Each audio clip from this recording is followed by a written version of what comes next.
This is a story we've been following for a few days. The Prior Lake School Board is actually meeting right now to possibly take action on their district's equity resolution. Basically what it is the district's commitment to equity and inclusion. Raya Katene is looking into the reason for this and some of the pushback surrounding it. I don't know what the intention is for having the equity resolution on the docket. Questions and concerns ahead of a school board meeting in a school district Dustin Smith says is well loved. From when I talk to parents, and I talk to a lot of parents, the school district is one of the main reasons that they say that they moved here.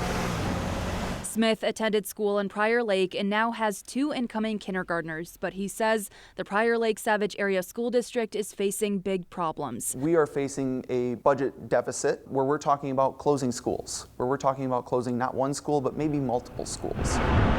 That's why he was taken aback seeing the school board tackling the district's commitment to equity and inclusion at tonight's meeting instead of focusing on other topics. I was very surprised to see it on the agenda. I just don't think this is a discussion that needs to be had. The board will discuss whether to continue the district's equity and inclusion resolution it originally adopted in 2020. Among other things, the resolution vows to develop and sustain an inclusive and anti-racist school community where everyone feels safe, welcomed, and valued.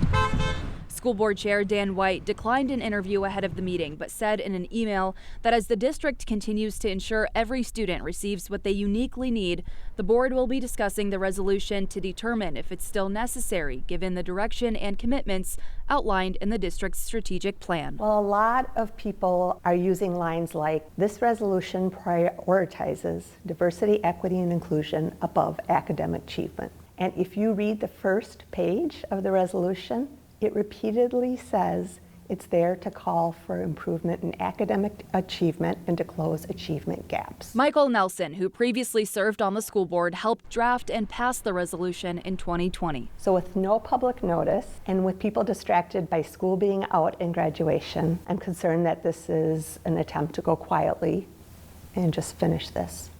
Nelson and Smith's concerns are being echoed at a protest taking place right here ahead of tonight's meeting, where those who are in attendance say they will not allow the progress that the board and the district have already made to be erased. Reporting in Prior Lake, Raya Katene, KARE 11 News.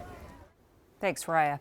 A vote on whether to keep or get rid of that resolution may or may not come at tonight's meeting because, like you heard from the folks in this story, we're a bit unsure as to how it just got on the agenda. But we're going to keep you updated no matter what happens. We'll be right back.